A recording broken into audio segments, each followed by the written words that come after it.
ہمارے چینل میں خوش آمدید۔ چلیں شروع کرتے ہیں آج کی کہانی۔ ماں نے میری شادی 50 سالہ آدمی سے کرنا چاہتی تھی۔ میں نے بہت منع کیا لیکن ماں نے میرے آگے ہاتھ جوڑ دیے کہ میں مجبور ہوں۔ میں بھی چپ کر گئی اور شادی ہو گئی۔ شادی کے بعد پتہ لگا کہ اس آدمی کو مجھ سے صرف ایک بچہ چاہیے تھا اور اس کے بدلے وہ مجھے آدھی جائیداد دے کر طلاق دے دیتا۔ میں بھی مجبور تھی اور مان گئی اور ہم دونوں میاں بیوی کی طرح رہنے لگے۔ اور پھر 9 ماہ بعد جب مجھے درد اٹھا تو وہ ڈیلیوری کے لیے گھر کے غسل خانے میں لے گیا اور خود ہی ڈیلیوری کر دی۔ اور جب بچہ ہوا تو میری چیخ نکل گئی کیونکہ وہ تو میرا نام نیلم ہے۔ میں نے بچپن ہی سے ایک ایسی زندگی گزاری تھی جس میں ضرورت کبھی پوری ہونا بہت مشکل تھا، اور ایسے میں کسی چیز کی خواہش کرنے کا تو سوال ہی پیدا نہیں ہوتا۔ ہم 5 بہنیں تھیں، ہمارا کوئی بھی بھائی نہیں تھا، اور میرے ابا بھی بہت جلدی ہمیں چھوڑ کر دنیا سے چلے گئے تھے۔ میری ماں گھر میں کپڑے وغیرہ سلائی کرتی تھی۔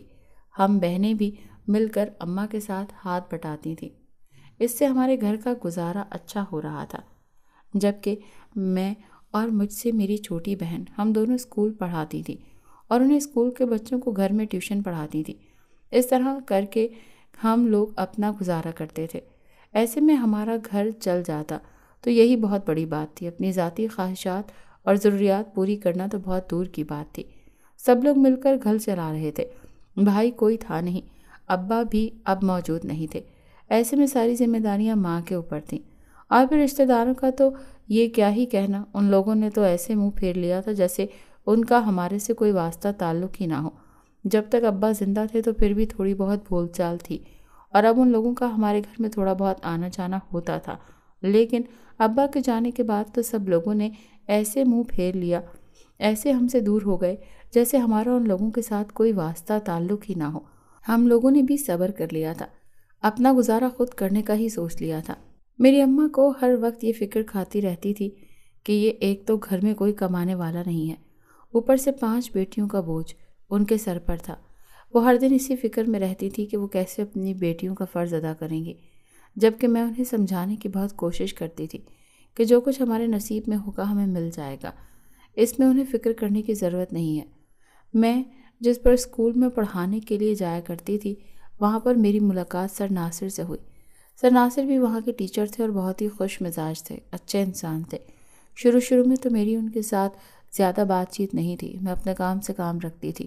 اسکول کی کچھ دوسری ٹیچر سے میری دوستی تھی، لیکن پھر آہستہ آہستہ کام کے سلسلے میں میری سر سے بھی بات چیت ہونے لگی، اور بات کر کے مجھے اندازہ ہوا تھا کہ وہ نہایت ہی شریف اور عزت کرنے والے انسان تھے۔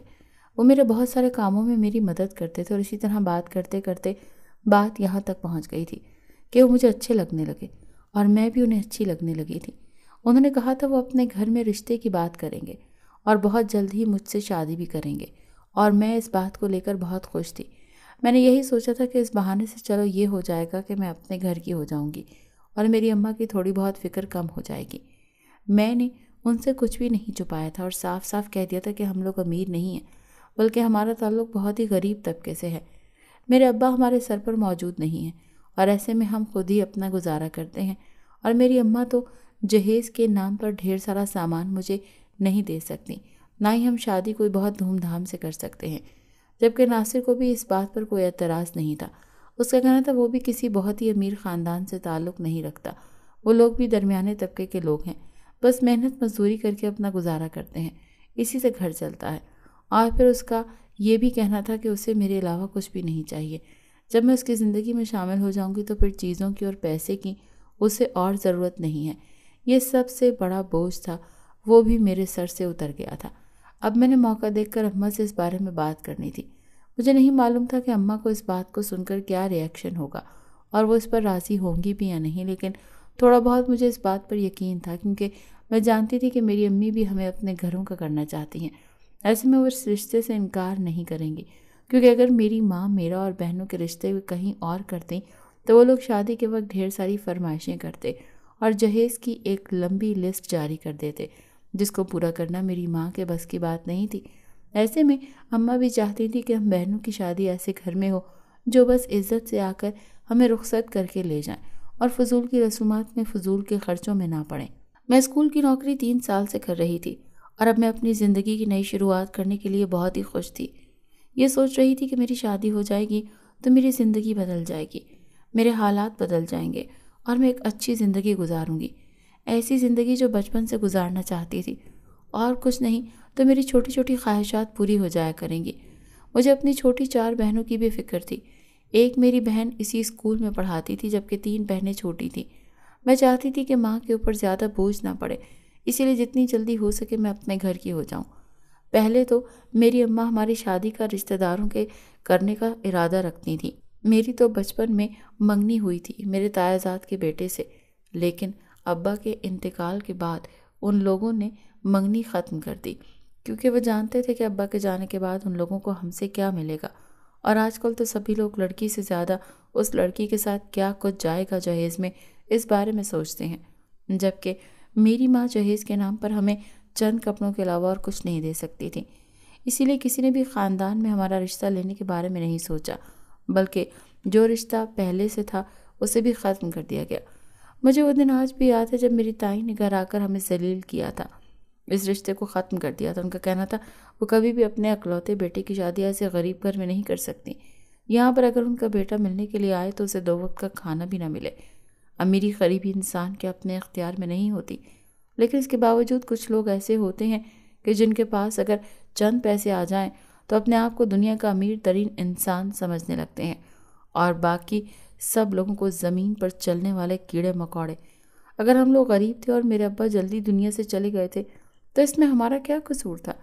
لیکن سب لوگوں نے ہمیں اس چیز کا احساس دلایا تھا کہ غریب ہونا ایک بہت ہی بڑا جرم ہے۔ ہمیں اس کا احساس دلایا جاتا تھا کہ ہم لوگ ان کے قابل نہیں ہیں کیونکہ ہم لوگ غریب ہیں۔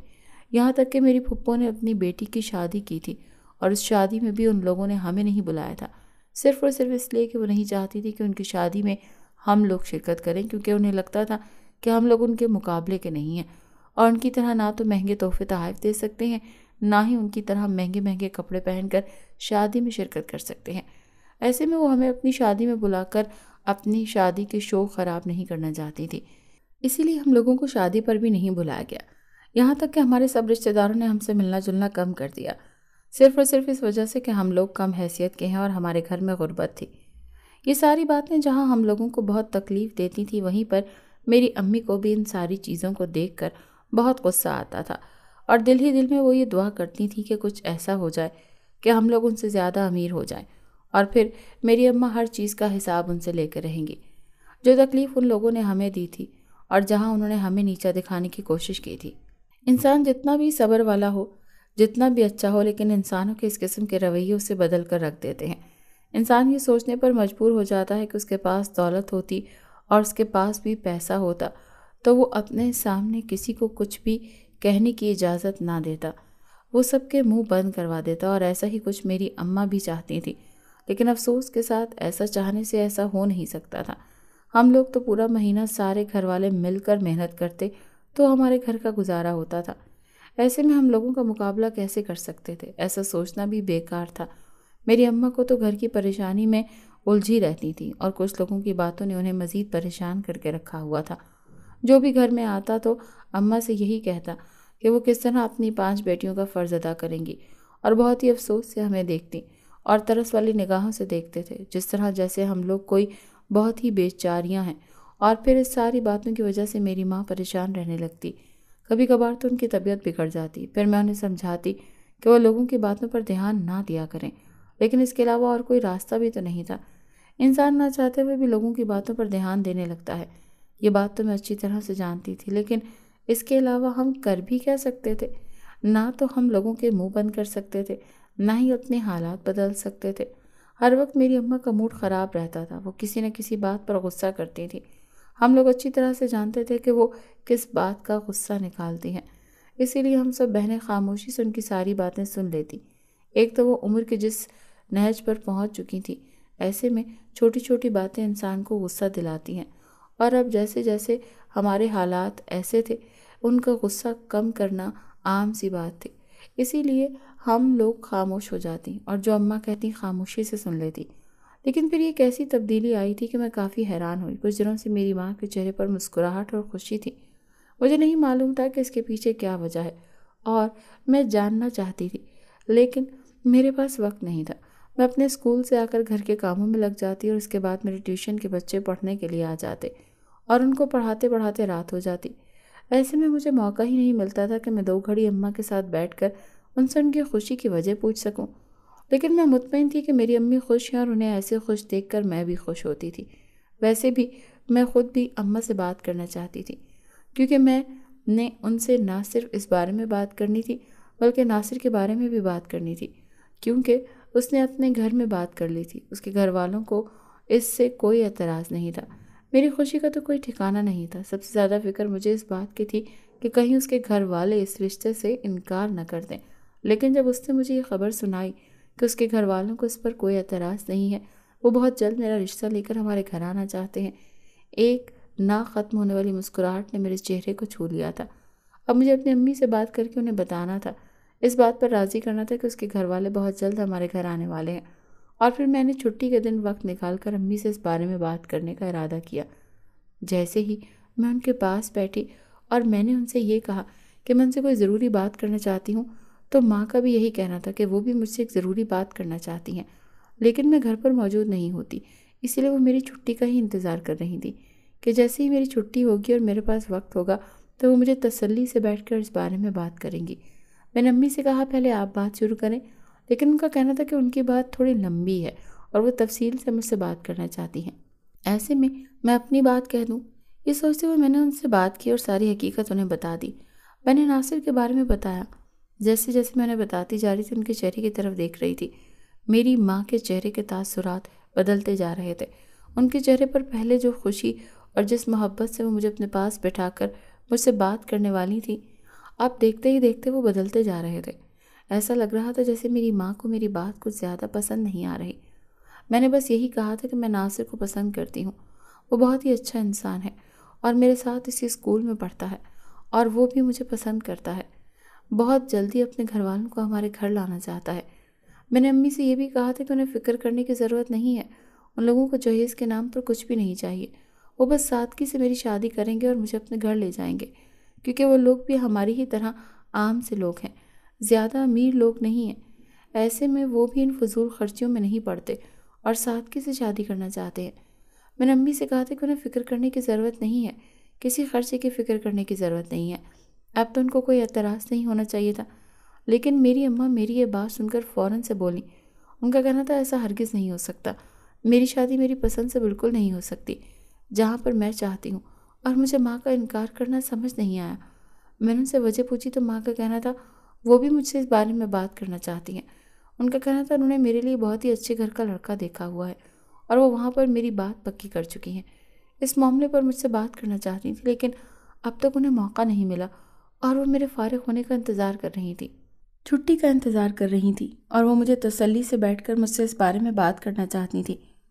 ان کا کہنا تھا انہوں نے ان لوگوں کو ہاں کر دی ہے اور کچھ بھی ہو جائے اب وہ اپنی بات سے پیچھے نہیں ہو سکتی، میری شادی وہیں ہوگی جہاں وہ چاہیں گے۔ اور مجھے اس بات پر حیرت ہو رہی تھی کہ اماں نے رشتہ پکا کرنے سے پہلے ایک بار بھی مجھ سے پوچھنا ضروری نہیں سمجھا۔ میں نے اماں سے بہت کہا، انہیں سمجھانے کی کوشش کی تھی کہ میں ناصر کو پسند کرتی ہوں، وہ بھی مجھ سے محبت کرتا ہے اور وہ لوگ بالکل ہمارے جیسے ہیں۔ ایسے میں ایک دفعہ اگر اماں ان سے مل لیں تو ہو سکتا ہے وہ اپنا فیصلہ بدل لیں، لیکن میری ماں کا کہنا تھا کہ میری شادی کبھی بھی کسی اپنے جیسے گھر میں نہیں کریں گے۔ ان کا کہنا تھا کہ جس جگہ میرا رشتہ کیا ہے وہ لوگ بہت امیر ہیں، ایسے میں وہ ایک امیر گھر کا رشتہ چھوڑ کر غریب گھر میں میری شادی کروا کر مجھے آگے کی زندگی میں غربت میں گزارنے کی اجازت نہیں دے سکتی۔ ماں کا کہنا تھا کہ انہوں نے فیصلہ کر لیا ہے اور یہ ان کا آخری فیصلہ ہے۔ یہ کہہ کر وہ وہاں سے چلی گئیں تو میں سوچ میں پڑ گئی کہ آخر انہوں نے کس امیر گھرانے میں میرا رشتہ طے کیا تھا۔ ابا کے انتقال سے لے کر اب تک ہم نے کبھی بھی اماں کے کسی فیصلے سے اختلاف نہیں کیا تھا، اس لیے کہ کہیں انہیں اس بات کا احساس نہ ہو، وہ یہ نہ سوچیں کہ میرے ابو کے جانے کے بعد ہم بگڑ گئے ہیں، اپنی ماں کی بات نہیں مانتی۔ اسی لیے ہم لوگ ماں کی ہر بات آنکھیں بند کر کے مانتے تھے، لیکن انہوں نے مجھے یہ کس موڑ پر لا کھڑا کر دیا تھا، ایک طرف میری محبت اور دوسری طرف میری اماں کا فیصلہ۔ میں ناصر کو بھی نہیں چھوڑ سکتی تھی کیونکہ میں اس سے محبت کرتی تھی، میں اپنی اماں کو بھی انکار نہیں کر سکتی تھی کیونکہ ابا کے بعد انہوں نے جس طرح سے ہمیں سنبھالا تھا، ایسے میں انکار کر کے انہیں پریشان نہیں کرنا چاہتی تھی اور نہ ہی انہیں دکھ دینا چاہتی تھی۔ میں اسی کشمکش میں تھی، اور پھر جب اگلے دن میں اسکول گئی تو اس وقت ناصر سے میری ملاقات ہوئی۔ وہ بہت خوش نظر آ رہا تھا۔ اس کا کہنا تھا کہ اس نے اپنے گھر والوں سے بات کر لی ہے، وہ لوگ بہت جلد ہمارے گھر رشتہ لے کر آنا چاہتے ہیں۔ ایسے میں کیا میں نے اپنی ماں سے اس بارے میں بات کی ہے یا نہیں؟ اگر اب تک نہیں کی تو مجھے اپنی امی سے اس بارے میں بات کر لینی چاہیے۔ ناصر کا کہنا تھا کہ وہ اور بھی زیادہ خوش ہے۔ اس کی وجہ یہ ہے کہ اس کا گھر والے اس کی جلدی شادی کرنے کے لیے بھی راضی ہو گئے ہیں۔ اس کا مطلب یہ تھا کہ ہماری شادی جلدی ہونے والی تھی، لیکن میں اسے کیا بتاتی کہ میری ماں نے تو اس سے صاف انکار کر دیا ہے۔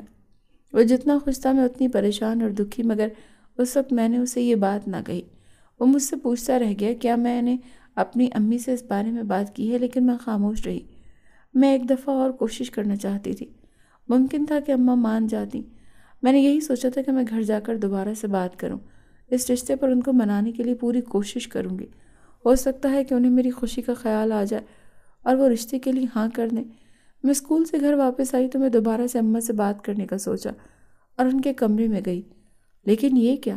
وہاں جا کر مجھے شدید حیرت ہوئی کہ میری ماں کچھ پرانے جوڑے نکال کر بیٹھی ہوئی ہے جو انہوں نے جہیز کے لیے جمع کیے تھے۔ میرے علاوہ میری بہنوں کے لیے بھی وہ جوڑے سنبھال کر رکھے تھے۔ انہوں نے مجھے بٹھایا، جوڑے میرے ساتھ لگا کر دیکھنے لگی، کہنے لگی جو مجھے پسند ہے میں اٹھا لوں، کیونکہ تھوڑے ہی دنوں میں میرا نکاح ہے۔ میں نے ان سے یہ کہا کہ میں ان سے بات کرنا چاہتی ہوں، یہی کہ میں ناصر سے بہت محبت کرتی ہوں، وہ بہت اچھا انسان ہے، اگر وہ ایک دفعہ ان سے مل لیں۔ لیکن ان کا کہنا تھا کہ اس بارے میں اب کوئی بات نہیں ہوگی۔ انہوں نے اگلے ہفتے میرا نکاح رکھا اور مجھے خاموشی سے نکاح کرنا ہوگا اگر میں واقعی اپنی ماں سے محبت کرتی ہوں۔ باقی اگر میری نظر میں ان کے کسی فیصلے کی کوئی اہمیت نہیں ہے تو مجھے خاموشی سے اس نکاح کو قبول کرنا ہوگا۔ اس کی یہ بات سن کر میں ان کے کمرے سے باہر جیسے ہی نکلی تو میری بہنیں جو کہ کمرے کے باہر کھڑی تھیں مجھے دیکھ کر میرے گلے لگیں اور کہنے لگی مجھے یہ بات معلوم ہے کہ اماں نے میری شادی کس کے ساتھ طے کرنی ہے۔ جب میں نے ان سے یہی بات کی مجھے اس بارے میں کچھ نہیں معلوم، اماں نے صرف یہی بتایا کہ انہوں نے شادی کرنے کا فیصلہ کر لیا، لیکن وہ کس سے میری شادی کروانا چاہتی ہیں اس بارے میں مجھے نہیں پتا۔ صرف اتنا معلوم ہے کہ وہ لوگ کافی امیر لوگ ہیں۔ اس وقت مجھے کیسے بات معلوم ہوئی جسے سن کر میرے پیروں کے تلے سے زمین نکل گئی۔ میری بہنوں کا کہنا تھا کہ جس انسان سے اماں میری شادی کروانا چاہتی ہیں وہ 50 سال کا بوڑھا ہے، اور اب یہ بات مجھے معلوم ہوئی تھی۔ میری ماں میری شادی 50 سال کے بوڑھے آدمی سے کروانا چاہتی تھی۔ میں نے انہیں روکنے کے لیے منع کرنے کی بہت کوشش کی، لیکن انہوں نے میری ایک نہ مانی۔ جب اماں سے اس بارے میں بات کی تو ان کا کہنا تھا کہ شادی کرنے میں بہت سارے فائدے ہیں، وہ آدمی بہت امیر ہے اور اپنی آدھی جائیداد میرے نام کرنے کے لیے تیار ہے۔ اس کا کہنا تھا کہ اگر میں شادی کر لوں گی تو اس سے نہ صرف میری بلکہ میری بہنوں کی اور ہم سب کی زندگی بدل جائے گی۔ ہم نے بچپن سے غربت دیکھی تھی، وہ ختم ہو جائے گی، اور جو لوگ ہمیں غریب ہونے کی وجہ سے اپنے سے کمتر سمجھتے تھے اور ہم سے بات کرنا پسند نہیں کرتے تھے، وہی لوگ ہمارے آگے پیچھے ہوں گے۔ میری بہنوں کے بھی اچھے رشتے ہو جائیں گے۔ میری ماں کا کہنا تھا وہ مجھے اور میری بہنوں کو ایک اچھی زندگی دینا چاہتی ہیں، اور دوسرا وہ اپنے خاندان والوں کو بھی یہ بتانا چاہتی ہیں کہ ہم کسی سے کم نہیں ہیں۔ وہ سب کو سبق سکھانا چاہتی ہیں جن لوگوں نے آج تک غریب سمجھ کر ہم سے بات کرنا پسند نہیں کی تھی۔ ان کا کہنا تھا کہ یہ پہلا اور آخری موقع ہوگا ان کے پاس کہ وہ سب کے منہ بند کروا سکتی ہیں۔ اگر ایسے بھی میں انکار کر دوں گی تو ان کے سارے منصوبے پر پانی پھر جائے گا۔ میری اماں میرے آگے ہاتھ جوڑتی، ان کا کہنا تھا کہ شادی سے بہت سارے مسئلے حل ہو جائیں گے، جبکہ ناصر سے شادی کر کے مجھے کیا ملے گا؟ وہ غربت کی زندگی جو میں بچپن سے جیتی آ رہی تھی وہی آگے میرا مقدر بنے گی۔ اماں کا کہنا تھا کہ وہ مجھے زیادہ سے زیادہ دے گا، 2 وقت کا کھانا، اور وہ تو مجھے یہاں پر بھی مل رہا ہے۔ ایسے میں مجھے اپنے اچھے مستقبل کے بارے میں سوچنا چاہیے اور اپنے ساتھ ساتھ اپنی بہنوں کے مستقبل کے بارے میں بھی سوچنا چاہیے۔ اماں یہ بات سن کر ان کی بات ماننے پر میں مجبور ہو گئی۔ جہاں پر بات میری بہنوں کی خوشی کی تھی تو میں کیسے کوئی قربانی دینے سے پیچھے ہٹ سکتی تھی؟ اگر میری ایک قربانی سے بہت سارے لوگوں کی زندگی بدل سکتی تھی تو مجھے اس بات سے کوئی اعتراض نہیں تھا۔ اماں کی خوشی کے لیے، اپنی بہنوں کے اچھے مستقبل کے لیے میں خاموش ہو گئی اور میں نے شادی کے لیے ہاں کر دی، جبکہ ناصر کو میں نے انکار کر دیا تھا۔ اسے یہی کہا تھا کہ میری ماں نے میرا رشتہ کہیں اور طے کر دیا ہے اور میں اپنی ماں کے خلاف جا کر اس سے شادی نہیں کر سکتی۔ یہ سب کچھ میں نے اسے کس دل سے کہا تھا یہ تو میں ہی جانتی تھی، لیکن جو کچھ بھی ہوا مجھے اس پر سب کچھ کرنا تھا۔ وہ خاموش ہو گیا اور میری شادی میری اماں نے اپنی مرضی سے